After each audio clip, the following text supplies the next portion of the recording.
Testing 1, 2, 3.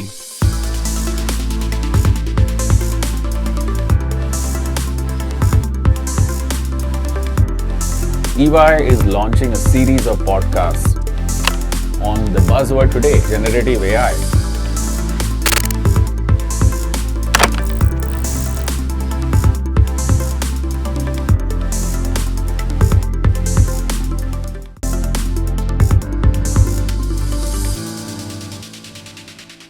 Hello everybody, I am Divyesh Lapsiwala, tax partner at EY. It's my pleasure to host you today. EY is launching a series of podcasts on the buzzword today, generative AI. And as a tax partner, we want to focus on what does it mean for tax. We all know the amount of traction generative AI is building today. We all know that there is a lot of conversations of large language models, of a transformational impact that this technology can bring to our lives. Yes, we read about many use cases, as they are called, in practical daily life, but are they also meaningful for tax?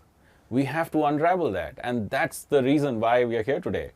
So in the first series, I'm going to talk with our digital tax leader, Rahul, who also has been focusing on generative AI for the last 1 year, and he loves this topic. So great to have you here, Rahul. Thanks, Divyesh. Absolutely fun and looking forward to spending time on this webcast, and thanks to all the listeners and viewers for joining. Lovely. So what we want to do today is let's peel the onion. Let's understand how generative AI can be connected to tax. What is really the hype? What is the mystery?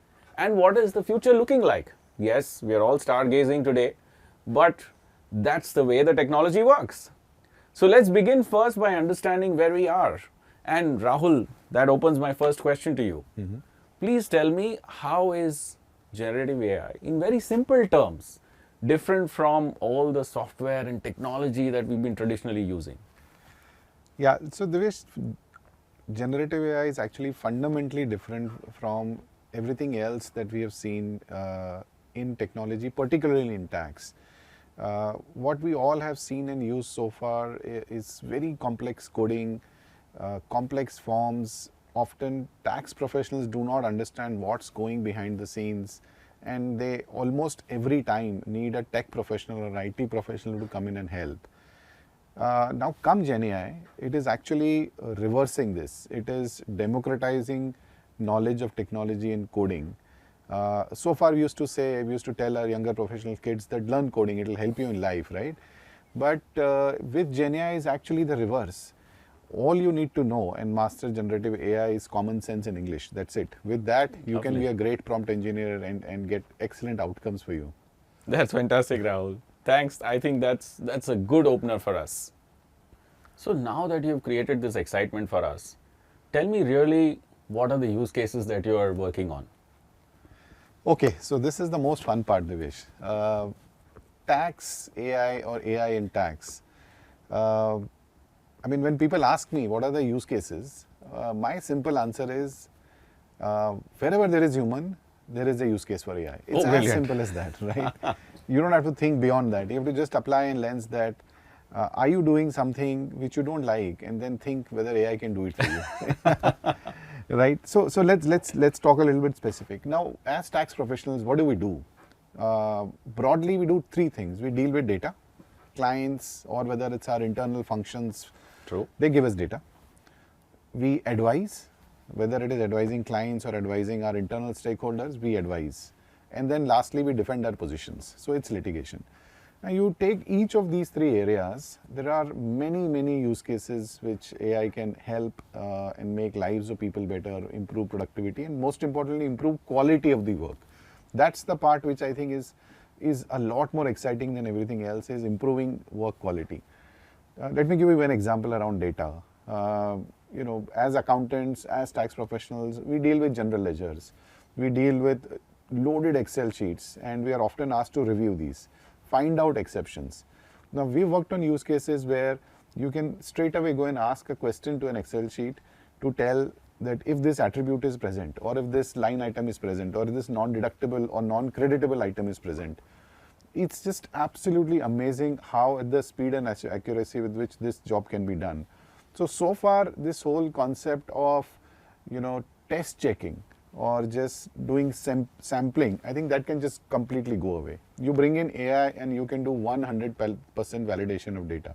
Invoices, agreements, sometimes they comes in box wise, and I remember in good old days in trucks, right? But how do you deal all of that? AI can do that like literally in matter of minutes and much better than what a human would do. So that's AI for you. Oh, that is really nice. But you gave us a good example for data, and I think as a tax professional, I can really relate to that problem. Help me understand a little bit more about the other two pieces you spoke about, which is research and litigate. Right. So this is, I think it gets even more interesting. This is actually for the first time we have been handed over a tool or a toy. I don't know which one yet, but which can really start behaving and thinking like a tax professional. For the very first time, something which has cognitive abilities to think like an accountant or a lawyer. So it's up to us how we use it. Again, if you have to look at few examples, let's say you are given a 500-pager agreement for review. Now you have to look for tax clauses. You have to look for things which may have an impact from a commercial standpoint or a tax standpoint.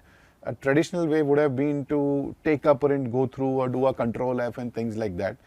But you can never be sure about those ways of working, right? Unless you put days and days into it. My fears. Absolutely. So this whole data discovery or the discovery part, which is integral to any research that you do, AI can help. Coming to reading orders, court orders, you're doing research, you have 50 judgments to refer to. Now, AI can simply go through 50 judgments and really tell you that, hey, I think the facts that you're looking for or the legal principles that you're looking for are present only in this 5 out of 50. Okay. So you don't have to really go through 50 judgments now, but really focus your efforts on doing high quality research only on these 5 items. Wow. So all of these are very, very exciting ways of how you can use AI in whether in research or in defending litigation type of things. That is fascinating, fascinating. But then, one thing that worries me is that are we understanding it well, or are we not understanding it well in terms of the capability and the power? Are we building misconceptions around it? And what's your view on that? Well, I think it's a great point, Divyesh. While there is immense promise, there is immense potential, but we must understand that this is still a nascent technology. And especially in field like tax or interpretation of law or dealing with numbers, especially which have to be filed with tax authorities, right? You have to have human in loop. I don't think we are at a point where we can simply rely on machine generated outcomes and go ahead and submit. We have to almost treat this as a co-pilot or a digital assistant, which can do a lot of those things for you, which you don't like, or you wish you had a magic wand. But at the end of the day, you need a human in loop who can come in and really validate what is happening and then take on from there, take the final decision and make the filing or make the judgment call. So to that extent, it's a great assistant and a great pilot or a co-pilot, but not an autopilot. Let's not mistake this to be an autopilot. I think that's a very important point you make, Rahul. The human in the loop. I love that phrase, human in the loop. Tell me more about this. Does it mean my job is secure? And on a more serious note, how do you see the role of individuals or professionals evolving along with this technology? Yeah, so Divyesh, I think long-term view is very hard to predict for anyone, where we will be in 7, 8, 10 years from now. But if I were to, and before that, I think the other thing which will really shape the agenda of professionals and tax professionals in specific will be government policy. I think, as we know, especially in India, government is really in a digital overdrive. They have done some fantastic projects and outcomes with use of technology. and it is very, very likely that government will use advanced AI such as generative AI and many other things in their ways of working. So to come back to the point, it's going to be two things: how technology evolves and how fast it evolves, and second, the policy side of it, how government adapts some of these things and in turn force taxpayers also to adapt it. Having said that, some things I think will happen for sure. Very soon, I think all of us will carry digital assistants, some sort of tax assistants with us. When we will talk about budgeting, when we will talk about manpower planning in future, we will be talking of both human assistants, human manpower as well as digital manpower. Interesting. This is how it's going to shape in my view.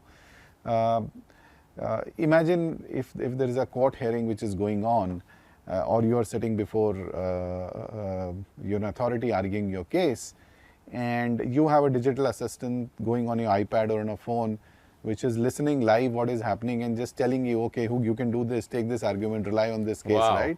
We saw some of the newer models which were launched just very, very recently, and their capability to listen live and give inputs live is just taking it to the next level. Imagine you can connect that technology with tax knowledge. Wow. And so on the fly, you can do many things. So yeah, I think the future is a bit unknown, but certainly very, very exciting.